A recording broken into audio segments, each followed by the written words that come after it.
This is Steve Young for the Co-Roundtable. Here in the United States right now in mid-June, there's a whole lot of heat in the western states. Temperature records are being broken. Rivers and reservoirs and lakes are drying up.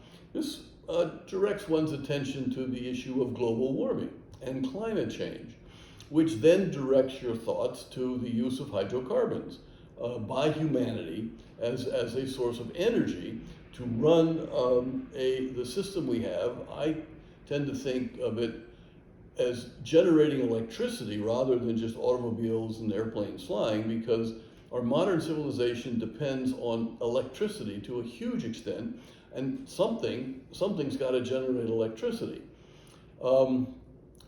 Recently, there was a sort of an interesting development, and I sort of wonder about the consequences with the ExxonMobil energy company here, which that both these companies now merged, began at one point together, then they were separated, now they're back together, exploiting hydrocarbons, oil, petrochemicals, and gas, natural gas, in order to provide energy for many people in humanity.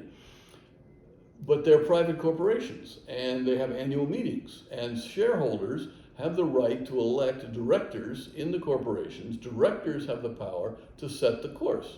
If the directors wanted to decide that these companies would no longer deal in hydrocarbons, they could probably push that through. Now, maybe they would destroy the value of the companies in the short run, but that is their right, representing shareholders who would, rather than make money, they would want to do something to retard global warming. So several small investment funds ran candidates for the board of Exxon, but they were suddenly supported by many, many large investment funds and trusts who held shares in Exxon. And they were able to elect several members to the board who now will apparently, given their convictions, will raise the issue with Exxon of what are we going to do about the future of this company.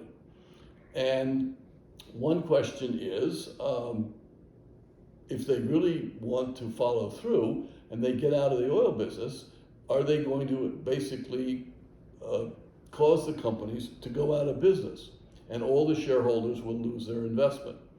I think that's a point of tension, and I'm sort of curious as to how a company these days balances what is good for the shareholders, good for employees. If it goes out of business, it's not so good for employees. A lot of customers are going to be hurt because in the short run, they require oil and gas. But in the long run, if the company goes out of business, there will be less production of hydrocarbons and presumably less production of greenhouse gases, which is increasing our temperatures. A conundrum, perhaps.